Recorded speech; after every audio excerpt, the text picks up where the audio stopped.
Eu leio com você do versículo 22 ao versículo 24. Carta de Paulo aos Efésios, capítulo 4, a partir do versículo 22. A palavra de Deus, ela diz assim: quanto à antiga maneira de viver, vocês foram ensinados a despir-se do velho homem. Diga comigo, despir-se do velho, que se corrompe por desejos enganosos. Versículo 23, e serem renovados no modo de pensar, e a revestir-se do novo homem, criado para ser semelhante a Deus em justiça e em santidade, provenientes da verdade. Diga comigo, revestir-se do novo. Mais uma vez, despir-se do velho, revestir-se do novo. O apóstolo Paulo, escrevendo aos Efésios, ele fala sobre a importância de eu e você nos despirmos do velho, a fim de que possamos nos vestir daquilo que é novo. Se eu perguntar, por exemplo, para você, quem aqui tem um costume de vestir uma outra roupa sobre a roupa que já está? Quem aqui? Eu acredito que pouquíssimas pessoas, ou quem sabe quase ninguém, sim ou não? Porque nós tiramos uma roupa para colocar outra, amém? É assim que funciona. Não há como você colocar uma sobre a outra. Pode até ser que você faça isso, a gente que é cearense, quando vai para um canto frio, coloca a mala logo toda, a gente se veste tudo que tem. É para se proteger do frio, mas via de regra não fazemos, porque a gente precisa tirar uma roupa e colocar outra. O apóstolo Paulo, escrevendo aos Efésios, ele usa essa metáfora do vestuário para falar sobre a novidade de vida que Deus tem para nós. E olha o princípio que ele ensina, ele diz: vocês precisam se despir do velho, a fim de que vocês possam se vestir do novo. Essa mensagem surgiu sim da revelação da palavra de Deus, mas também de conversas que eu tenho tido, e nessas conversas eu tenho percebido quantas pessoas dizem: eu quero me vestir do novo, eu quero ter o novo de Deus, eu quero viver a novidade de vida que Deus tem para mim. João, eu quero tudo que o Senhor tem para a minha vida, mas há uma dificuldade em despir-se do velho. Acabamos vivendo uma vida espiritual um tanto quanto bipolar, esquizofrênica, com um pé no velho, um pé no novo. A gente vive uma espiritualidade assim meio esquisita, usando peças velhas, peças novas. Já viu uma pessoa com uma roupa de um jeito, uma roupa de outro jeito, coloca tudo junto. Geralmente a gente diz: não tem nada a ver isso aí, é cafona, sim ou não? Querido, não tem nada a ver. Não tem absolutamente nada a ver com a minha vida e com a sua vida, misturar o velho com o novo. Jesus tem um vinho novo, mas Ele quer que sejamos odres novos. Ele diz: nós precisamos nos despir do velho, a fim de que possamos nos vestir do novo, amém? E eu quero falar para você exatamente, seguindo essa mesma linha de pensamento do apóstolo Paulo, eu quero falar sobre 3 vestes que eu e você precisamos arrancar, retirar das nossas vidas, a fim de que nós possamos viver o novo de Deus. Pode ser assim? Então, se você está com o coração aberto, eu peço que você receba essa palavra do trono de Deus para a sua vida. A primeira veste que nós precisamos arrancar da nossa vida, eu encontro ela em Gênesis capítulo 37, é a túnica de José. A túnica de José. A túnica de José simboliza as perdas, diga comigo, as perdas. Gênesis capítulo 37 diz que Jacó era um pai de muitos filhos. E dentre esses filhos, o mais novo era José. José era, por sinal, o filho predileto de Jacó. Jacó amava tanto José, que ele fez questão de dar ao filho uma túnica diferente, uma túnica especial. Ele deu uma roupa de marca para o filho. E os outros irmãos ficaram com inveja. Eu acredito que eles pensaram: olha só, papai pra gente compra roupa onde? Na promoção. Ele vai no centro, no beco, ele acha um canto para dar roupa pra gente. Agora para José, ele manda trazer de fora. Eles ficaram com inveja. A Bíblia fala em Gênesis capítulo 37 que os irmãos tiveram tanta inveja que eles armaram contra José, eles deram um jeito de se livrar do seu irmão José. Eles cavaram um buraco, colocaram ali José, e quando uma caravana de ismaelitas passou por ali, eles venderam o irmão. Querido, quando os teus irmãos te vendem no OLX, está sério o negócio. A família está em crise. Eles venderam José. E quando eles foram chegando em casa, eles pensaram: ora, nós precisamos dar uma justificativa para o nosso pai, por que é que José não está conosco? Eles pensaram: já sei, a gente vai fazer o seguinte, vamos pegar a túnica de José, vamos manchá-la com o sangue de um animal, para que o nosso pai pense: ora, José foi despedaçado por um animal selvagem. É o que eles fazem. Eles pegam a túnica de José e eles mancham com o sangue de um animal. E depois eles levam ao seu pai, eles enviam ao pai, Jacó, com um recado dizendo: acaso essa é a túnica do teu filho? E a Bíblia diz em Gênesis capítulo 37, eu quero que você acompanhe comigo, no versículo de número 31 ao 35, ela fala desse episódio, e a Bíblia diz que quando Jacó ele recebe, ele diz: é a túnica do meu filho, um animal selvagem o devorou, José foi despedaçado. Então Jacó rasgou suas vestes, vestiu-se de pano de saco, chorou muitos dias pelo seu filho. Todos os seus filhos e filhas vieram consolá-lo, mas ele se recusou. Ele recusou qualquer consolo e ele disse: não, chorando descerei à sepultura para meu filho. E ele continuou a chorar por ele. Jacó disse: não, chorando eu vou descer junto com José à sepultura. A túnica de José simboliza as perdas. Jacó teve o seu filho tão especial e tão predileto subtraído da vida dele, carregado por alguma razão que ele não entendia. De repente o menino estava ali, depois não estava mais. Uma hora ele havia dado essa túnica como símbolo do seu amor e do seu afeto pelo filho. Agora ele recebe a túnica de volta, mas não mais como um símbolo de afeto e amor, mas como um símbolo de dor, de sofrimento. Toda vez que Jacó olhava para essa túnica, para a túnica ensanguentada, ele lembrava de José e provavelmente pensava consigo: José meu filho, por quê? Por que ele foi tirado de mim? Por que morreu meu filho José? Eu quero perguntar para você: quem ou o que é o seu José? Quem ou o que é o seu José? O que é que foi roubado, tirado ou subtraído da tua vida, ao ponto que você começou a dizer: não tem mais sentido para mim viver, não tenho mais razão de existir? Qual o teu José? É um casamento que acabou? É um filho que partiu? É um ente querido, um pai, uma mãe que você olha e diz: Deus, como é que você pode? O Senhor está levando a minha mãe, o meu pai, a minha irmã mais nova. Como é que pode? Essa semana acompanhei uma pessoa, uma família, onde uma moça tão jovem faleceu, e a pergunta daquela família: como pode tão jovem, tão nova, partir assim tão rápido? Qual o seu José? Eu não sei qual o seu José. Quem sabe o seu José seja um projeto, uma empresa que você trabalhou tanto para construí-la, foi um sonho, você se dedicou e de repente alguns irmãos de José foram lá, abriram um buraco, venderam para os ismaelitas, puxaram teu tapete e aquilo que era um sonho acabou, aquilo que era um projeto ruiu, aquilo que parecia uma promessa de Deus, acabou, finalizou, e você diz: João, eu não consigo sair dessa perda, eu não consigo virar essa página, eu quero viver o novo, mas a túnica de José, as perdas da minha vida, elas não me largam. O tempo passou, a memória não, os dias passaram, a angústia não. Jesus me mandou nesse lugar para dizer para você que Ele está trocando o espírito angustiado por vestes de louvor. Jesus me mandou nesse lugar para dizer para você que Ele está virando a página. Jesus me mandou nesse lugar para dizer para você que Ele sabe da sua dor, Ele entende o teu choro, Ele sabe o que é perder. Quando Jesus chegou na casa de Marta e Maria, no tempo que Lázaro havia morrido, Ele não julga aquelas mulheres por chorarem, não. Ele não condena elas, pelo contrário. Lucas, João, o Evangelho de João, no capítulo 10 diz que Jesus chora com Marta e Maria. Ele chora com elas. Jesus chora com você.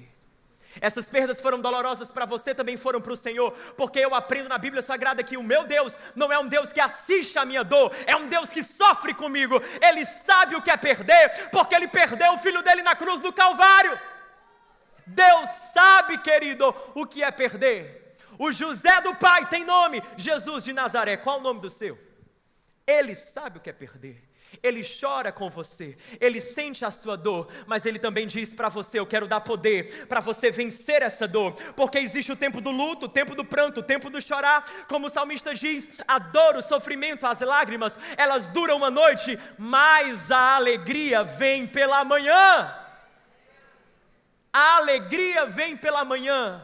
ao tempo onde Deus estava tentando falar para Jacó: Jacó, levante-se, já foi, lança fora a túnica de José, vira a página da perda, já foi, mova-se, querido, no nome de Jesus. Mova-se.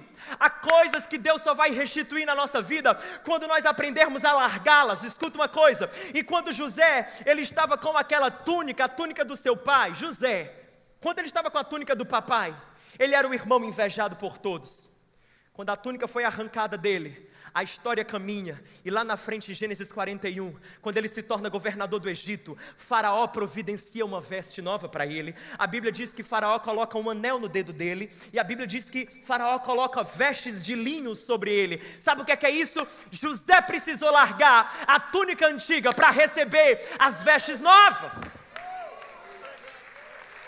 Enquanto Jacó, seu pai, se afundava na dor, ao agarrar-se à túnica, José crescia e progredia, porque aprendeu a deixar a túnica para trás, as dores, as perdas para trás.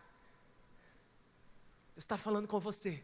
Eu sei que a perda foi grande, mas os ganhos serão maiores. Eu sei que o passado operou tanta dor na sua vida, mas o Senhor diz para você: aquilo que o inimigo tentou roubar no passado, eu farei muito mais no futuro. É a palavra que Deus falou para o povo de Judá, quando o povo de Judá havia perdido toda a sua plantação, por causa de uma praga de gafanhotos. E o profeta Joel é levantado por Deus para dizer para aquele povo: ei, Joel capítulo 2, verso 25, eu, o Senhor, restituirei os anos que foram consumidos. Eu, o Senhor. Quando o povo foi para o exílio da Babilônia, perderam tudo. Deus levanta Jeremias capítulo 29, verso 11, e Deus fala através do profeta Jeremias: ei, eu é que sei que pensamentos tenho acerca de vós, planos de paz e não de mal. Deus sabe, Deus conhece, Deus tem preparado muito mais. Há mais no seu futuro do que no seu passado, há mais diante de você do que para lá. Ei, aquilo que o Senhor vai derramar e conceder é muito mais do que aquilo que você perdeu. Levante-se, erga, troque o espírito da angústia por vestes de louvor. Aleluia. A segunda veste que eu encontro na Bíblia, da qual nós precisamos nos livrar, é a capa de Acã. A capa de Acã. Agora eu saio de Gênesis 37 e eu me transporto para Josué capítulo 6 e 7. O episódio é o seguinte: Deus havia falado para o povo, depois da vitória que o povo teve em Jericó, dizendo: não peguem absolutamente nada que há na cidade de Jericó para vocês. Vocês venceram uma batalha, sim, existem os despojos da guerra, mas eles não servem para vocês. Não peguem nada para dentro da casa de vocês. Deixe para lá, consagre a mim, destrua tudo isso, elimine. A palavra diz em Josué capítulo 7, que infelizmente um dos soldados israelitas chamado Acã, ele encontrou uma capa babilônica, e junto da capa um pouco de prata e ouro, e ele cobiçou aquela capa e ele disse: eu vou guardar e eu vou ficar para mim. Ele abriu um buraco debaixo da tenda dele, colocou aquilo, escondeu. Quando o povo de Israel, eles foram lutar contra Ai, uma outra cidade, Josué estava certo de que o resultado seria vitória, mas infelizmente não foi, eles perderam a batalha. Josué então começa a orar dizendo: Deus, por que nós perdemos? O Senhor nos deu vitória em uma batalha muito mais difícil que foi Jericó, por que nós perdemos contra Ai? Ai é uma cidade muito menor. Deus então fala com Josué, e a palavra de Deus para Josué é: Josué, vocês transgrediram a minha aliança, desobedeceram o meu princípio, vocês guardaram para si coisas que eu disse para vocês eliminarem. Josué se pergunta: mas como? Ele então faz uma pesquisa no meio do povo, e ele identifica que, na verdade, isso aconteceu, foi Acã. Acã havia pegue a capa babilônica, um pouco de prata e um pouco de ouro. E quando Acã está diante de Josué, Acã confessa o erro. Josué capítulo 7, versículo 20, ele diz: é verdade que eu pequei contra o Senhor, contra o Deus de Israel. O que fiz foi o seguinte: quando eu vi entre os despojos uma bela capa feita na Babilônia, sim, 2 quilos e 400 gramas de prata, uma barra de ouro de 600 gramas, eu os cobicei e me apossei deles, e eles estão escondidos no chão da minha tenda, com a prata e o ouro. Josué olhou para Acã e disse: por que você fez isso? Você vai morrer. Você fez todo o nosso povo perecer por causa de uma cobiça pessoal. Então Acã e a sua família são condenados à morte. E a história se encerra por aí. Eu quero que você compreenda que a capa de Acã, ela existe na minha vida e na sua vida. Se eu perguntar para você, o que é que na minha vida e na sua vida, nós sabemos que Deus já tem dito, elimine, não conserve mais, não combina com você, não condiz mais com quem você é, não tem nada a ver com a sua nova identidade.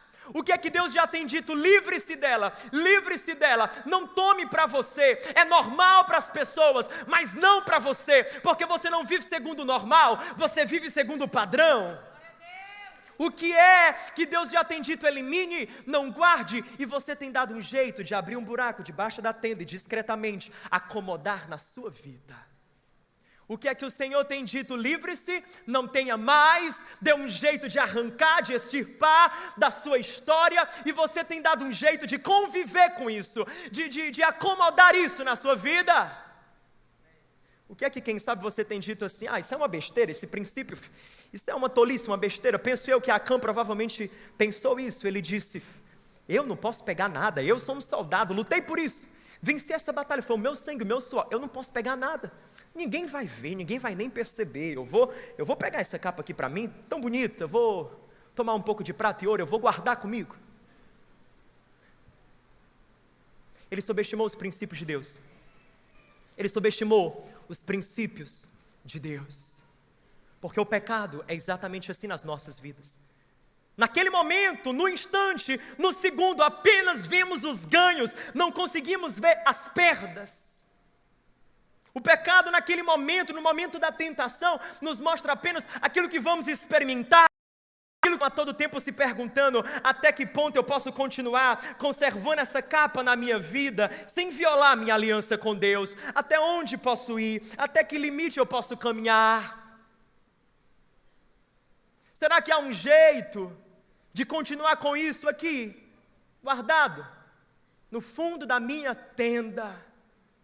Acã simboliza exatamente aqueles que não percebem uma coisa, que o pecado sempre, sempre, sempre levará você mais longe do que você estava disposto a ir.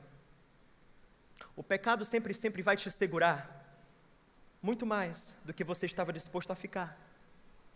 E o pecado sempre custará para você muito mais caro do que você estava disposto a pagar. Ele não pensou que a família ia ruir. Ele não pensou que os filhos pagariam por isso, nem que ele pagaria. Ora, quem pensa sobre isso, quem pensa sobre o depois, tem sabedoria no hoje. Ele não o fez. Deus me trouxe aqui nessa noite para falar para você que ou você se livra da capa ou ela vai se livrar de você. Ou você se livra da capa ou ela vai se livrar de você.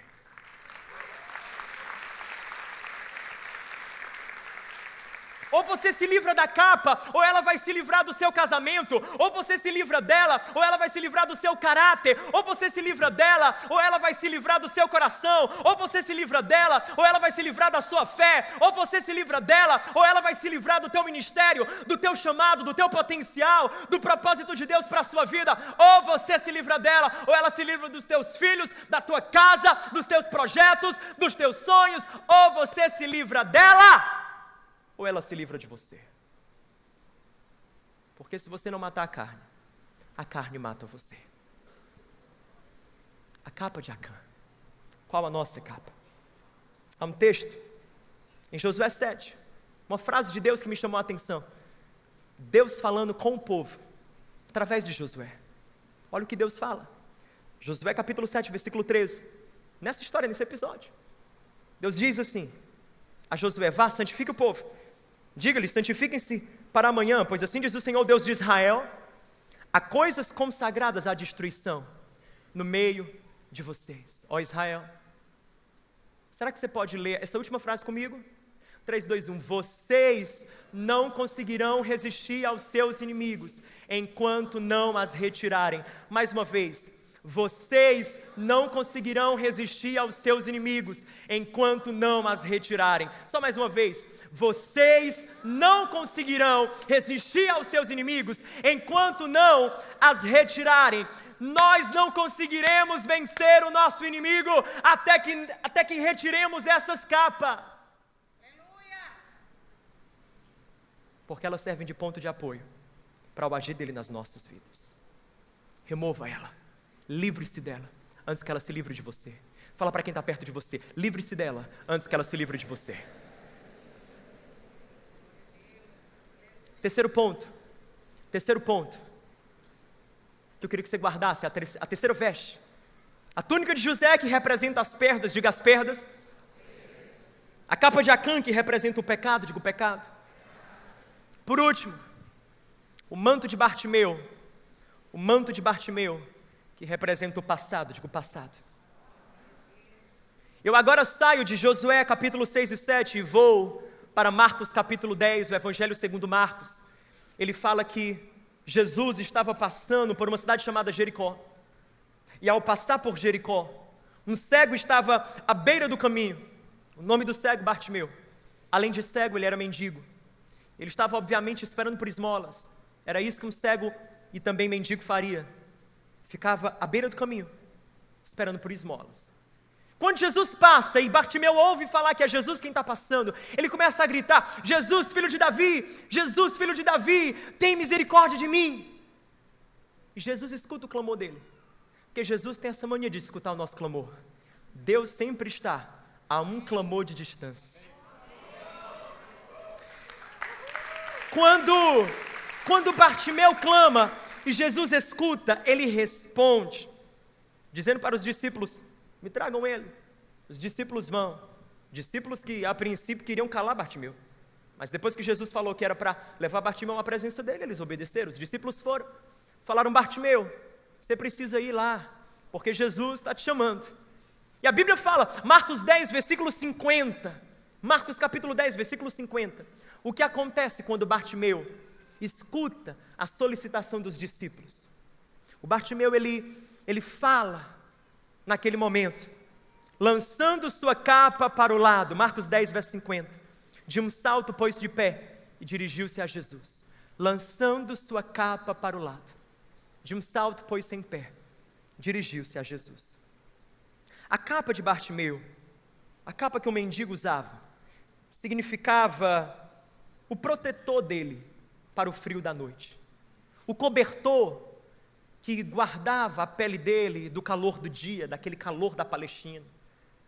Ali, aquela capa, aquele manto, aquele cobertor, era a casa de Bartimeu, era o que identificava ele como um sem casa, um sem lugar, sem família, um miserável. No momento que Jesus o chama, a Bíblia fala, ele então lançando de si a capa, ele lança aquilo que o identifica como miserável. Ele dá um salto e põe-se em pé diante de Jesus. Eu quero fazer uma pergunta para você: qual o seu manto de Bartimeu? Qual o seu manto de Bartimeu? Bartimeu, ele não pediu para nascer como um mendigo. Ele não pediu para nascer sendo cego. A vida impôs essas limitações e condições sobre ele. A vida colocou esse contexto nele, ponto final. E ali ele estava. Bartimeu estava sujeito à pobreza, à rejeição. Onde é que está a família de Bartimeu? Onde está o pai do Bartimeu? Onde é que está a mãe, os irmãos, os primos? Onde é que estão as pessoas que cuidam dele?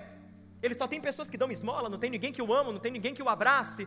Pois então, querido, essa era a vida dele, esse era o passado dele, esse era o estado, as condições, as limitações dele. Quais limitações marcam ou marcaram a tua história? Talvez você diga assim: eu também tenho o meu manto de Bartimeu, eu também tenho as minhas limitações, os meus contextos. João, se você soubesse da minha família, uma família desequilibrada, um abuso que você sofreu, um maltrato, uma violência doméstica, algo do seu passado que então te marcou, um pai que não esteve presente, uma mãe que quem sabe esteve, mas não como você queria, um amor que você não recebeu, as palavras que você não escutou, o encorajamento que não chegou até você, o suporte que você não teve. Qual as limitações da tua história? Quais as cegueiras? Quais as condições que machucaram tua história? Bartimeu tinha a dele, talvez você tenha as suas.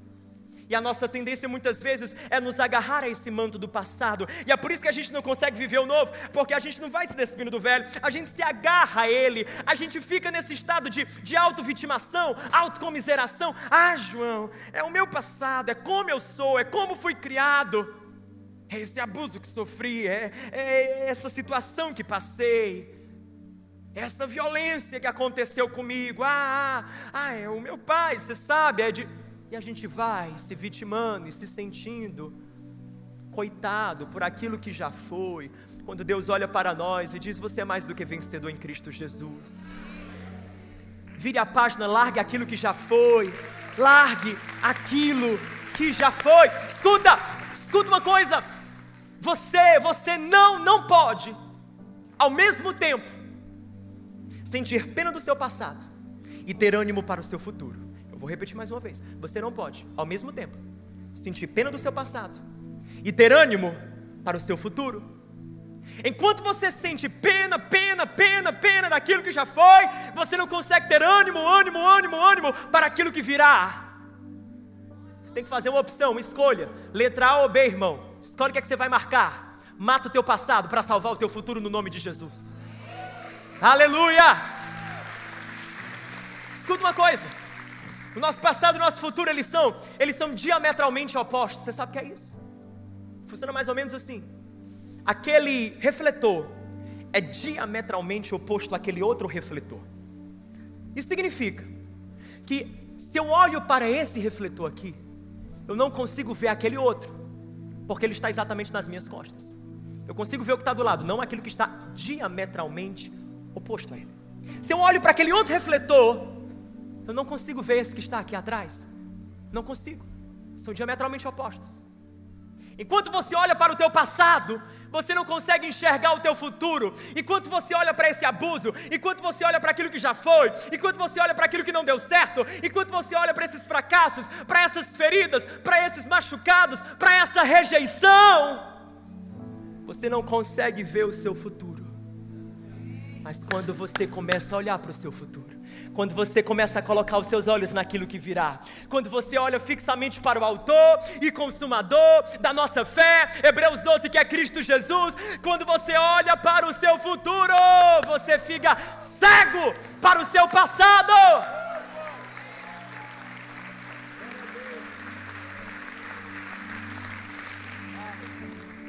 Onde estão os seus olhos? Onde estão os seus olhos? Querido, a história de Bartimeu é muito mais do que uma história, é uma parábola viva. Sabe por quê? Porque Bartimeu, ele fala um princípio e uma verdade tão profunda. Ele fala para nós que enquanto nós estamos agarrados ao manto da autocomiseração, da vitimação, da pena por aquilo que já foi, nós não conseguimos estar diante de Jesus para ter a nossa visão aberta, a nossa cegueira curada. E é por isso que, por mais que eu diga para você, você tem tanto potencial, tem tantas possibilidades, tem tanta oportunidade, você é tão jovem, tem tanta coisa, você tem tanta vida, há tantos caminhos, há tanto diante de você. É por isso que por mais que alguém diga que há tanto diante de você, à frente de você, você não consegue ver, nem olhar, nem se animar sobre isso, porque você está agarrado ao manto da autocomiseração, ao manto do passado, e isso cega você. Jesus te trouxe para abrir os teus olhos.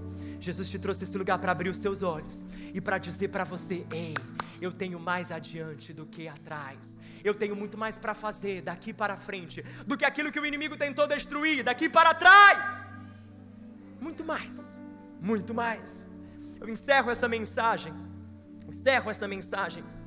levando você a entender exatamente isso, que em Cristo Jesus nós podemos nos despir do que é velho, Em Cristo Jesus nós podemos sim nos despir da túnica das perdas. Sim, elas doeram, mas há um tempo de chorar e há um tempo de virar a página e dizer: já foi, já foi, já foi. Só porque eu perdi isso, a minha vida não perdeu sentido. Não, não, porque o sentido da minha vida foi a cruz do Calvário e ressuscitou ao terceiro dia, e Ele está vivo. Está vivo. Eu perdi isso, mas não perdi Ele.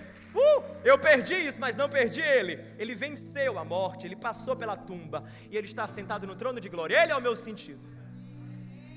Eu posso me despir da capa de Acã. Posso me despir da capa de Acã.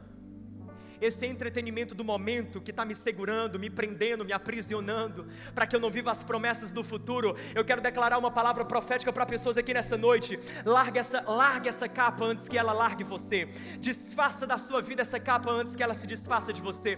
Livre-se dela no nome de Jesus. Eu estou falando para pessoas muito específicas aqui nesse lugar. Deus vai tocar o seu coração e Ele vai fazer você tomar decisões radicais, que pessoas vão olhar e vão dizer: mas por que isso? Porque você não está entendendo, seu namoro parecia tão bem. E você vai dizer: porque você via a parte de fora, não via aquilo que eu escondia ali no buraco da minha tenda. Você não sabia o que se passava lá no interior. Deus abriu os meus olhos para eu ver. É uma capa de Acã, é um entretenimento do momento, mas me prende para o meu futuro, para as promessas, para os propósitos. Livre-se dela. E aqui, querido, esse manto da autocomiseração, esfrega na cara do diabo, diga que ele é que é fracassado e perdedor, porque o futuro dele é no lago que arde fogo e enxofre. O seu é com Jesus na glória eternamente. Esfrega na cara dele e diz: fracassado é você, tchau. No nome de Jesus, fique de pé. Eu quero encerrar. Aleluia. Olha aqui para mim, eu não quero que você perca isso. Quem está comigo, diga: eu estou. Diga amém. Mateus 27, versículo 31. Enquanto Jesus ia para a cruz do Calvário, no caminho na Via Crucis, a Bíblia diz: depois de terem zombado dele, tiraram-lhe o manto, vestiram-lhe suas próprias roupas, então o levaram para crucificar. Sabe o que aqui significa? Fisicamente Jesus também teve o seu manto tirado. Teve também. Mas sabe por quê? Ou sabe para quê? Para que eu e você fôssemos vestidos do novo, fôssemos revestidos dele. Jesus sofreu a perda mais profunda que alguém poderia sofrer na cruz, para que no meio das minhas perdas eu soubesse: eu sou revestido da graça dele, eu sou revestido do seu amor, do seu consolo. Jesus se vestiu da minha culpa, do meu pecado, para que eu, no meio das minhas lutas e dos meus pecados, pudesse dizer: eu vou me vestir da justiça de Cristo, da sua santidade e da sua vida. Jesus conquistou para mim esse caminho de possibilidade. Jesus, querido, Jesus sofreu e derramou o seu sangue, para que eu pudesse olhar para o meu passado e dizer: passado, você não me prende mais. Feridas, vocês não me prendem mais. Machucados, angústias, vocês não me prendem mais. Já foi, já foi, já foi. Olhando para o autor e consumador da minha fé. E eu quero que você escute esse versículo. Esse versículo aqui é o que Deus tem para mim e para você. Essa é a visão que o Senhor quer que eu e você faça parte. Não perca isso. Abra o seu coração. Entenda aonde Deus quer que você esteja. Apocalipse capítulo 7, versículo 13, versículo 14, diz assim: então um dos anciãos me perguntou: quem são estes que estão vestidos de branco e de onde vieram? Eu respondi: Senhor, tu sabes. E ele disse: estes são os que vieram da grande tribulação e lavaram as suas vestes e as branquearam no sangue do Cordeiro. Ele lavou as nossas perdas no sangue do Cordeiro, o nosso pecado no sangue do Cordeiro, o nosso futuro no sangue do Cordeiro. Eu quero dizer para você: livre-se do velho, vista-se do novo. Livre-se do velho, vista-se do novo. Vestes novas, vestes brancas, lavadas pelo sangue dele. Levante a sua mão, oh Espírito Santo de Deus. Senhor, eu oro por pessoas agora que sofreram perdas, ó Pai, que não conseguem largar. Túnicas de José que elas não conseguem deixar para lá, não conseguem se desapegar a elas. Eu oro agora no nome de Jesus, ó Pai. Eu oro, Espírito Santo, vem com teu consolo. Aonde existem cinzas de angústia, vem Deus, com óleo da tua alegria. Aonde existe espírito abatido, vem com vestes de louvor. Em nome de Jesus, Espírito de Deus, vira a página, vira a página, vira a página nessa hora. Eu oro pessoas nesse lugar que foram tocadas por Ti, ó Deus, entendendo que há algumas capas de Acã que estão escondidas, ninguém vê, mas o Senhor vê, ninguém sabe, mas Tu sabes, ó Deus, capas de Acã que precisam ser removidas, aquilo que o Senhor tem dito, elimine, e nós temos insistentemente guardado e conservado conosco. Quebra isso agora, remova esse jugo. Espírito Santo, diga para essa pessoa, ela tem vida além disso, ela pode superar isso, ela pode vencer isso, ela pode deixar isso. O Espírito que ressuscitou Jesus dentre os mortos é poderoso para nos ressuscitar para uma novidade de vida, para uma vida santa na Tua presença. Deus, eu oro, pessoas que não conseguem largar o manto do passado. Ah, Jesus, faça o bálsamo, ó Deus, bálsamo, Senhor, ó Deus, que vem do céu sobre cada ferida e machucado. Levanta os Teus filhos e faz os Teus filhos entenderem quem eles são. Romanos 8:37, pois em todas as coisas somos mais do que vencedores. Em nome de Jesus, Deus, faça assim, Senhor, faça assim para a Tua glória, em nome de Jesus, em nome de Jesus.